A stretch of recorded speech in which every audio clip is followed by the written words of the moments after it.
dijelaskan tentang ibu Nabi Musa alaihi salam.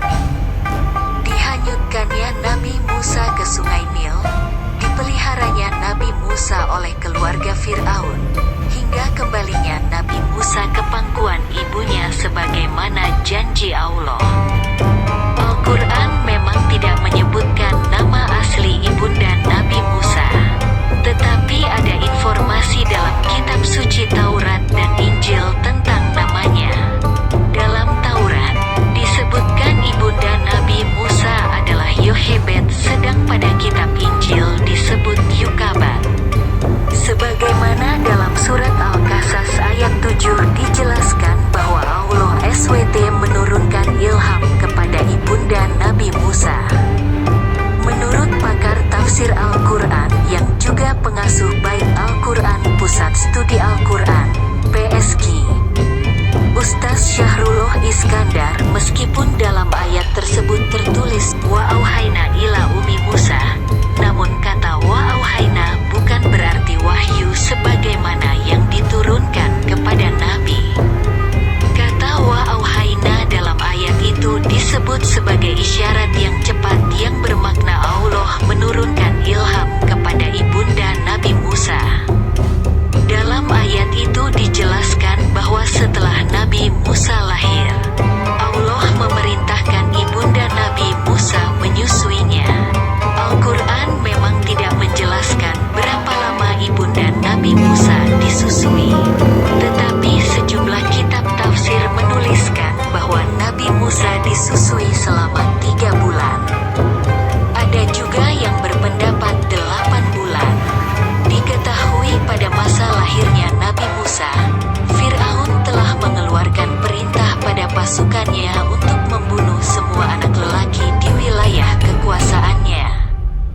Ini karena mimpinya yang ditafsirkan para ahli nujum tentang akan ada seorang lelaki yang akan membumi hanguskan kerajaan dan kekuasaan Fir'aun di masa mendatang. Masih pada ayat 7 surat Al-Qasas, Allah memerintahkan ibunda Nabi Musa untuk menghanyutkan Nabi Musa yang masih bayi itu ke Al-Yami. Al-Yami bukan berarti laut, tetapi adalah Sungai Nil. Disebut Al-Yami karena saking besarnya Sungai Nil dan memiliki pengaruh bagi orang Mesir. Allah menenangkan ibunda Nabi Musa untuk jangan takut dan bersedih, sebab Allah akan mengembalikan Nabi Musa dan mengangkatnya sebagai rasul. Jadi ada 2 perintah di situ. Ayat 7 surat Al-Qasas, menyusukan, menghanyutkan. Lalu ada 2 larangan, yaitu jangan takut dan jangan bersedih. Dan 2 kabar, yaitu akan menyelamatkannya dan akan menjadikannya rasul. Allah menjaga Nabi Musa yang dihanyutkan ibundanya ke Sungai Nil sehingga tidak tenggelam.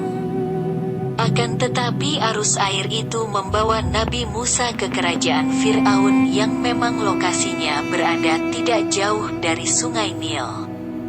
Nabi Musa pun selamat dan ditemukan oleh keluarga Fir'aun, sebagaimana dalam ayat 8 surat Al-Qasas. Nabi Musa ditemukan istri Fir'aun yang bernama Asiyah. Asiyah adalah seorang perempuan saleh dan menjalankan ajaran Ibrahim. Ayahnya adalah Muzahim. Beberapa ulama berpendapat ayahnya adalah seorang nabi. Sebagian ada yang berpendapat bahwa Asiyah bersepupu dengan Fir'aun. Fir'aun menyukai Aisyah, namun Asiyah menolaknya. Sebagai hukuman, Fir'aun memenjarakan orang tua Asiyah.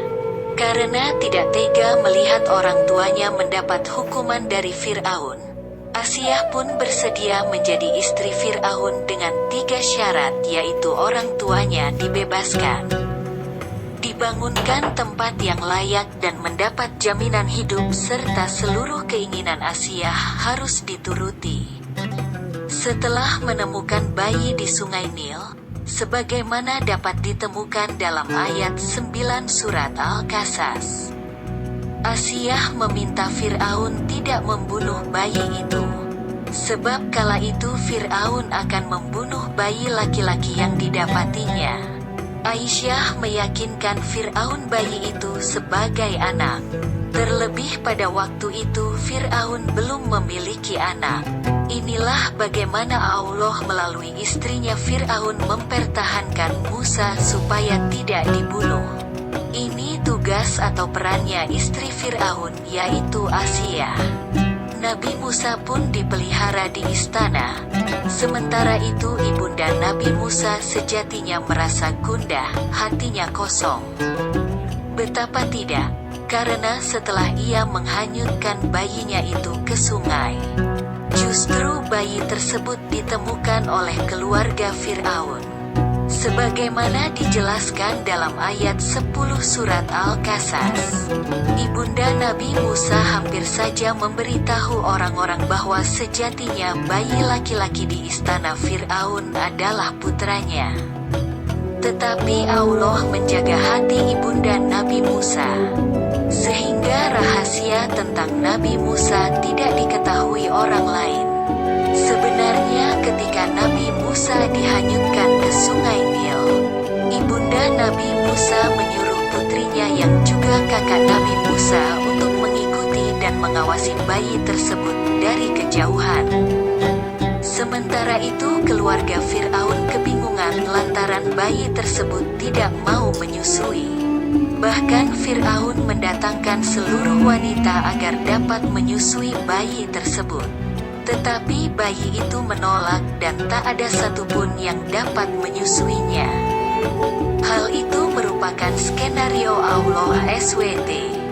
Sebagaimana dijelaskan pada ayat 12 surat Al-Qasas, Allah mencegah Nabi Musa menyusu kepada perempuan-perempuan yang mau menyusuinya. Berita itu pun terdengar oleh kakak perempuan Nabi Musa. Ia kemudian mendatangi keluarga Fir'aun. Ia mengusulkan agar bayi tersebut disusui dan dipelihara oleh ibunya. Sementara keluarga Fir'aun tidak mengetahui bahwa itu merupakan keluarga asli dari bayi tersebut. Nabi Musa pun kembali pada pangkuan ibundanya sebagaimana janji Allah. Keterangan ini sebagaimana dalam ayat 13 surat Al-Qasas. Disinilah skenario Allah memerintahkan ibundanya menyusui dulu. Kemudian tidak ada yang bisa menyusui Nabi Musa karena sudah disusui ibunya. Di sini bagaimana juga tawakal ibunda Nabi Musa melaksanakan perintah Allah meski dalam benaknya berat melakukan. Meskipun was-was, tetapi tetap samina wa atona, katanya. Nama Musa yang telah diberikan kepada bayi itu oleh keluarga Fir'aun berarti air dan pohon. Mu sama dengan air, sa sama dengan pohon, sesuai dengan tempat ditemukannya peti bayi itu. Setelah selesai masa meneteknya, dikembalikan Musa oleh ibunya ke istana, di mana ia diasuh, dibesar dan dididik sebagaimana anak-anak raja yang lain. Ia mengendarai kendaraan Fir'aun dan berpakaian sesuai dengan cara-cara Fir'aun berpakaian sehingga ia dikenal orang sebagai Musa bin Fir'aun. Sejak ia dikembali ke istana oleh ibunya setelah disusui, Musa hidup sebagai salah seorang DRP keluarga kerajaan hingga mencapai usia dewasanya, di mana ia memperolehi asuhan dan pendidikan sesuai dengan tradisi istana. Allah mengurniakannya hikmah dan pengetahuan sebagai persiapan tugas kenabian dan risalah yang diwahyukan kepadanya. Di samping kesempurnaan dan kekuatan rohani, ia dikaruniai oleh Allah kesempurnaan tubuh dan kekuatan jasmani.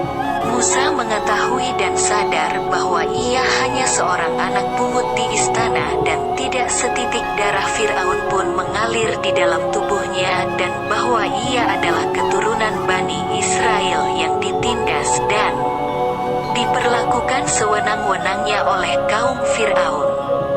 Karenanya ia berjanji kepada dirinya akan menjadi pembela kepada kamunya yang tertindas dan menjadi pelindung bagi golongan yang lemah yang menjadi sasaran kezaliman dan keganasan para penguasa.